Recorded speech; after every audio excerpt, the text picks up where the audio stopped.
Pat Harkins. Pat is the Chief Technology Officer at Mackenzie Health.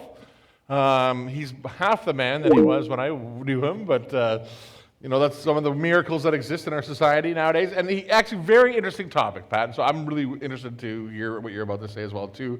The case study is budgeting under financial pressure. And I know that hopefully there's no people from hospitals leaving right now, because this is a key to success. But anyways, budgeting under financial pressure, decode the budget puzzle, because so oftentimes we do let our budget drive the strategy, especially when it comes to investment in the things that we've been talking about today.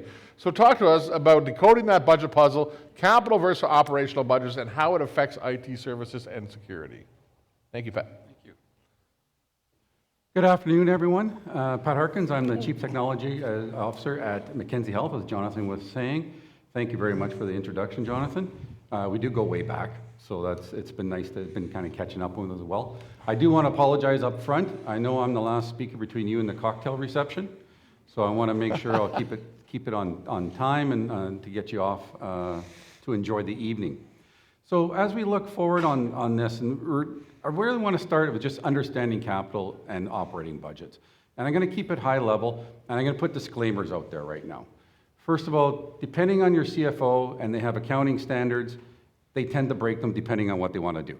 So, this is a generality that you start to talk. I've had a number of CFOs over the course of my career, and they've been doing amazing things with capital and hiding things under that was operational and so forth and so on. So you take it with a grain of salt, depending on your CFO. So for the accounting people in the room, I apologize if I'm stepping on any toes on that.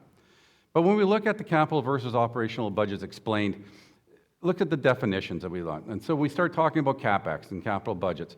It's upfront investment. It's going to be long-term assets that are going to be usually physical in the building or in the region of what you're supporting from that aspect.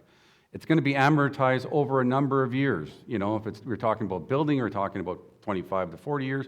When we start talking about IT, you're usually the guidelines are usually 5 years on servers and storage and so forth. You're pushing that out now more to 7 years.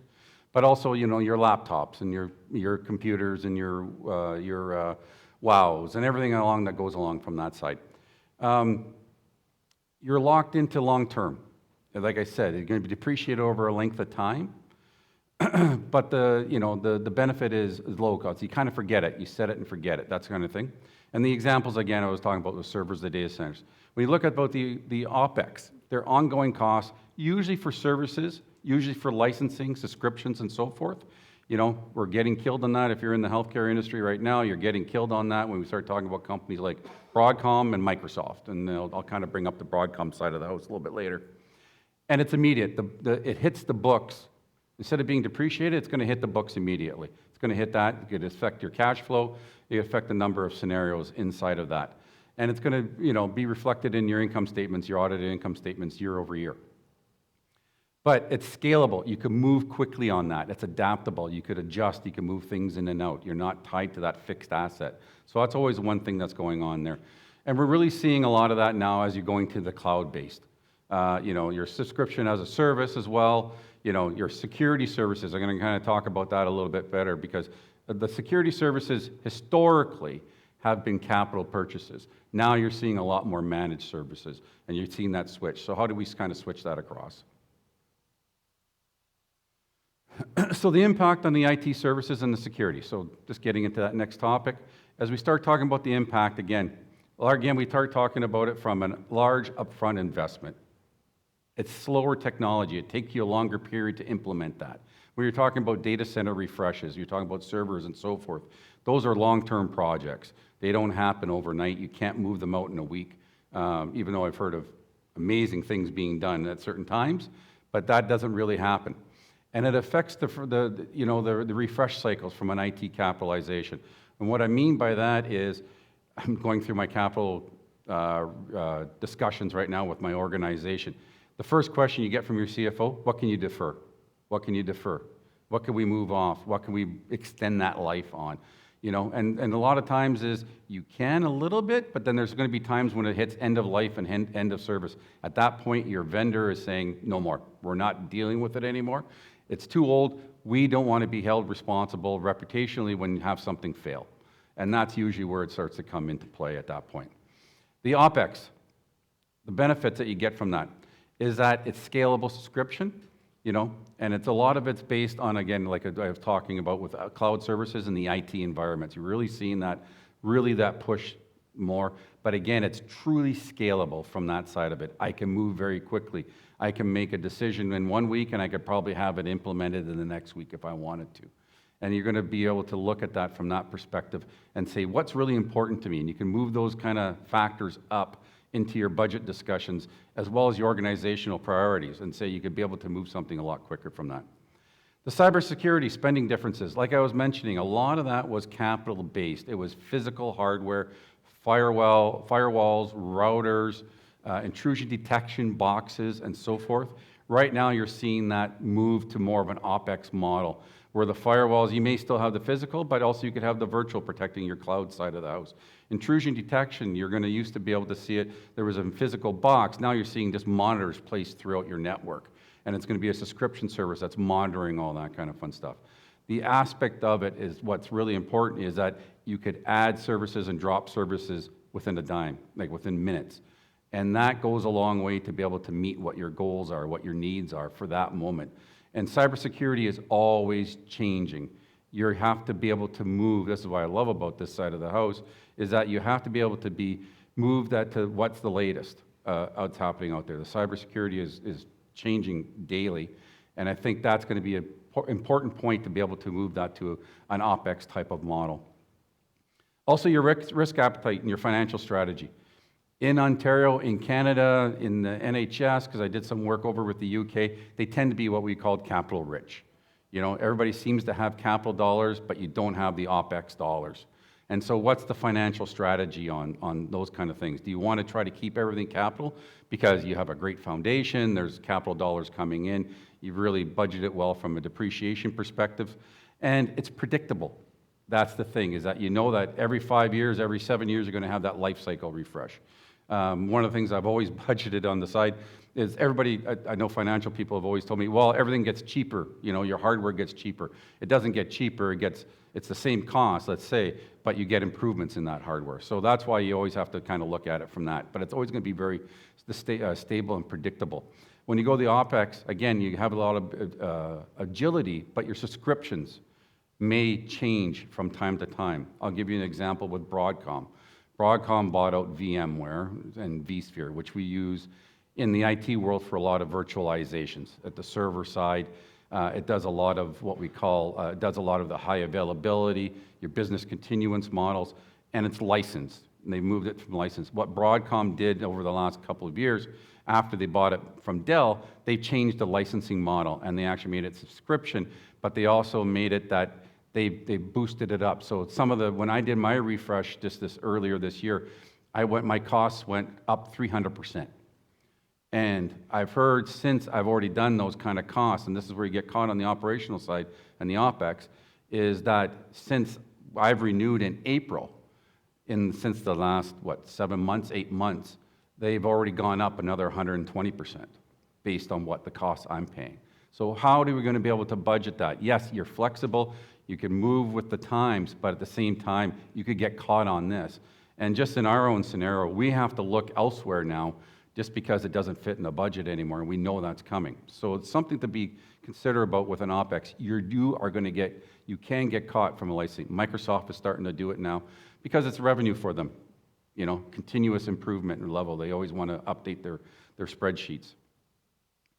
So some examples of the shared EHR, and this is where I think there's some efficiencies, a lot of efficiencies. And I'm going to speak about the one group up in northern Ontario, northeastern Ontario. That's where I worked for 20 plus years up in Sudbury. And so we originally had 23 hospitals. The group was called NEON, Northeastern Ontario Network. And they had a Meditech expanse, and they're continuing to expand that. But they're also now expanding. The Northwest is coming on to them. So I think it's another 16 hospitals, plus a number of nursing stations through up the James Bay coast. And so it's going to be quite the instance up there. But what the goal of that was to try to get all the benefits of a shared solution at a fixed cost. And they did it in a couple ways. They had very strong governance, which goes a long way, but they did it from an OpEx model. but they actually also we always called it the bank model as well, is that depending on your bed count and so forth and so on, you had to pay a little bit extra, and that was the capital refresh that helped on that. So it still was an operational hit, it was an OpEx hit, but they put some money aside based on that, on a capital refresh. So every 5 years, they weren't going back to the organizations to look for more money, capital money. They just didn't have it. You know, do I pay for servers? Do I pay for an OR suite? And that was some of the discussions. But if you could fix that income and fix that expense from an OpEx, they did it from that perspective. Ontario, the Oracle Health Collaborative, 66 sites, aligning with the health priorities and eHub integration. I'm going to speak about North York in another couple slides and talk about theirs, where their ROI was a little bit different and how they looked at it. And, you know, so when you start looking at these regional systems and start talking about that, you know, you're going to get these fixed incomes and these shared ones. I know, like I'm going with Mackenzie Health right now, we don't have that shared instance per se. And so it is that capital cost, and we haven't been able to really move it to an OpEx. If I start looking, but also looking at cloud as well, I'm looking at moving my alt-prod, we have an Epic system, looking my alt-prod off-site. You know, and one of the factors is my Broadcom, as I was talking about earlier, is how do I alleviate some of those licensing costs? If I move into something like AWS or Azure, those licensing costs are become fixed. They're not going to be, I'm not going to get nailed year over year on something like that. You could argue about the functionality and egress, degress, and so forth, but usually at that point, it's going to be a fixed cost, which goes a long way. North York General. So what they did was they had, you know, their Cerner system at the time was on-prem. They were having a tremendous amount of failures. They had depreciated that hardware, and they had let it go even longer, just because they didn't want to have that CapEx on there. But when they started doing their ROI, the benefits were a little bit different. I'm going to speak about another, in a future slide, kind of some of the other aspects of an ROI. But they were looking at the performance side of the house, and they you know, it didn't necessarily translate into savings, true savings, but performance improvements. And they were able to put a dollar against that, which I think goes a long way, and you always have to do that when you start talking to your CFOs. And they had 26% faster transactions, faster logins, better experience for the physician and the clinician, which goes a long way. Better physician-clinician employee satisfaction, better patient satisfaction. You're going to see all these trends start to come up. They're very hard to tie into a dollar figure, but you could see how it pays off overall for the organization from that perspective. It allowed them to actually become more compliant from a security, PIPA and a security perspective, you know, and the security side of the house, as they were having some issues with security side. They wouldn't be able to keep up with the patching and so forth. Now that has disappeared for them. It has gone into that side of the house. The savings means that a lot of the IT staff no longer have to worry about those type of working on those type of solutions, being able to do the patching, which can take tremendous amount of time depending on your data center setup. And so now those sources are being moved to something that they feel is more important within the organization to provide a better patient care. So it goes on to, you know, a bunch of different things. As you see the ROI formula there, the annual savings, risk avoidance divided by the migration costs. And so that's how they kind of built that ROI. I'm going to give you another, like I said, another example on that. And mastering the finance conversation. I'm going to say I've been in the healthcare industry for coming up on 30 years. I still not have mastered that with my CFOs. They always throw curveballs at me. They use lingo sometimes that, for me, it's for an IT guy, it's a little bit different. But they always say, until I could show them the dollars on the table, it's not as true savings. And so it's a different discussion. Like I said, certain CFOs look at it differently. But we've already talking about with the value creation and the ROI. Okay, so you have to talk about the technology in the creation of revenue, potential revenue, which goes a long way. Now you've really piqued their attention at that point. If there's revenue generation at that point, you're really going to get them to pay attention. But is there the return on investment? I'm going to talk about that ROI as well. But the amortization, the cost predictability, as you go into that, as you're spending capital, you know, over the asset life, and you ensure predictable. They love to be able to predict and have cost certainty. That's why a lot of them like that the CapEx type of model and the amortization. They know what that budget sheet's going to be year over year. They don't like what happens when the refresh happens in 5 to 7 years, but at that point, that's a whole other discussion at that point. The risk mitigation. You know, we talk about that from a cybersecurity perspective. And how am I going to mitigate risk? I kind of gave you an example with the North York, what they were doing with the side of the patching and so forth that went on the side of the within their organization. What I always talked about with a lot of it is now cybersecurity is changing so quickly is how quickly can I move from on the network side and on the clinical side. And I'll kind of give you a quick example. We had recently email compromise from harvesting, password harvesting. An employee of ours put in their credentials online. Our systems did pick it up fairly quickly. They didn't really get into anything and so forth. But when you start to take that risk and that cost, everybody thought, oh, you know, the IT guys, they caught it, they reset the multi-factor authentication for that user, they reset their password, so forth and so on. The problem is now that they went into the email, the IPC, now we have to start notifying people. Ontario Health has to be notified. We have to notify our local delivery group. We had to notify IPC because they've come out with statements saying that basically if anything has been in an email compromise, unless you can prove, and we did, but if you can't prove that they looked at certain things at certain times, then you have to assume everything was compromised. Now you're starting to go through that whole inbox and start to think about what's in your inbox when you start going through that. We had, you know, patient lists that were sent in through this person's email that were sitting there still. They had notifications from Code Yellow that were going there with the description of the patient, you know. So now we're starting to go through all that kind of fun stuff. Now we have to get legal involved because now we're going to have to disclose and start to talk to patients of that. We had to get a counsel to do a breach counselor, as they call it, on that. One email being compromised was over $30,000 right off the bat. And that was just, and I'm not even counting the time it took our privacy people, our risk people, our IT people to deal with that thing. So you start looking in this mitigation and so forth, and so on. It really starts to come into what that TCO is going to be when you start to move forward. Some strategic budget hackings. We start talking about negotiation strategies. You know, we start looking at multi-year contracts, again, you know, from an OpEx to increase the predictability. With Broadcom, I was able to get 3 years.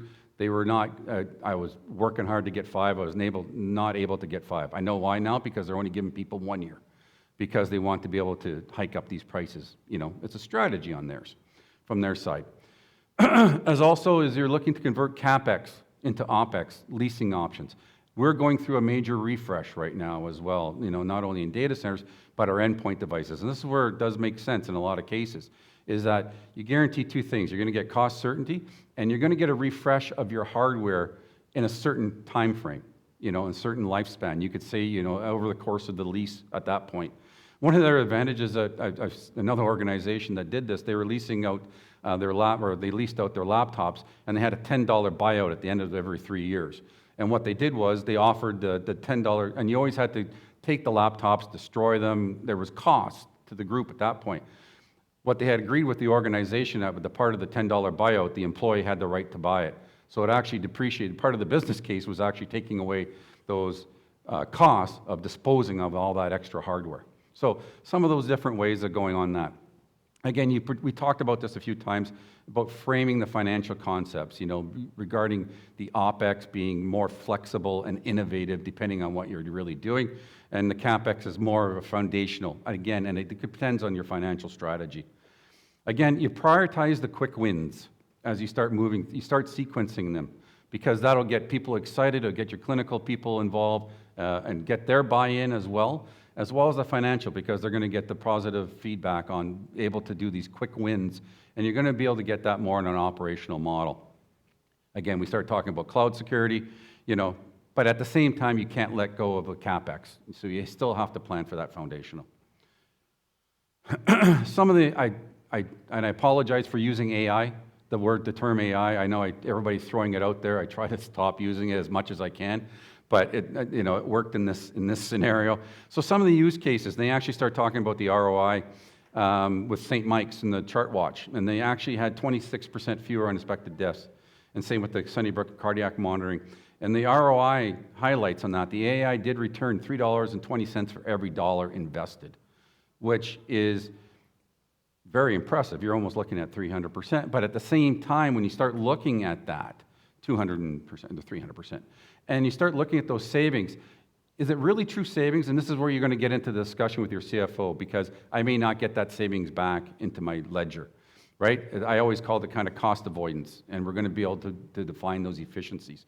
So you have to be able to be careful of how you talk about that with your financial people. And then, the provincial strategy, we're talking about they're investing in AI.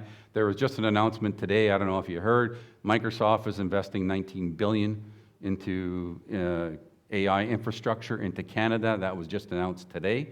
So significant amount of money coming in, investments in that, and we're going to be able to use that and be able to use it to be able to move quickly in a lot of cases on that kind of aspects. Action plan for IT leaders. And this is my last slide. So I'll let you get back to your cocktail, to get ready for the cocktail, was, looking at this 5, I always call it our PDSA cycle. You're always looking to improve and repeat the cycle, is to always categorize your IT spending from a capital or an OpEx. You have to do that as part of that discussion as you move forward. Align with the business operations. If you have the backing, and we have a very strong, Victoria is one very strong physician group and clinician group, but we always work very closely, and my predecessor, who's here as well, did that as well, and I think he laid a lot of great groundwork for that, to make sure that you're always dealing with the clinician physician. If you have that buy-in from that group, the financial model makes a lot of sense. And even when it may not be true savings, as it is more cost avoidance, improvements, efficiencies, better patient care, you'll get a lot better buy-in from that aspect of it. Prepare for your CFO. I used to do my own, I used to talk with one of the financial analysts and work my presentation and my discussion through her before I actually went into the CFO discussion. And it goes a long way, because I wanted them, I says, listen, pick it apart. That's what I want you to do, because it allows for a better discussion with your CFO, but it allows them to understand where you're coming from, as well as you get to understand where he or she is coming from. And I think that goes a long way in preparing that. And you build that rapport with them, and that goes a long way as well. The shift spending for agility. Being able to move CapEx dollars to OpEx. A lot of places may not like that too much, but in a lot of places, in one of my former roles, we were able to take all that CapEx, and I was able to move most of it anyways, into an OpEx model for cybersecurity, because we're going to more managed services and so forth. It makes it, again, but as quick wins, very good on that. One of the things I'm going to talk about with the vendor, very highlight thing, I always shift my spending to the vendor's quarter end or the year end. You will get much better results at that point, especially if they're not hitting their numbers. And so if you could follow on different spreadsheets and you could kind of follow up how they're doing on a year, if you're working with a vendor and you could delay the purchase to a quarter end or in particular a year end, you'll get much better discounts at that point. And even push it, I was able to at some points even push stuff outside of my fiscal year, just knowing I could get a much better discount off a list on some of the products I was buying. Negotiate and prioritize. Again, use the sequencing that you do. Follow what is your strategy within your organization. Bring a lot of those high priorities to the forefront. You're going to be able to get a lot of advantages from that. And follow the technology too. I always say, don't follow necessarily the technology, but actually follow the workflow and make sure that works on that. But in this case, you do want to follow the technology. You want to see what's the latest, greatest. You want to be innovative on that, and be able to do that. You have to have that financial model in place. So that's it for my discussion today. Thank you very much for your time. If there's any questions, I'll take them now, and if not, I'll let you get on to your cocktail. No, they got to hear from me. Okay, you could do that first. Any questions? All right, well, I don't see any. Very useful advice, though, and it's funny, because I wish I would have had this talk 10 years ago, but I know we've learned a lot since then, but absolutely. Thank you, Pat, again. Big round of applause.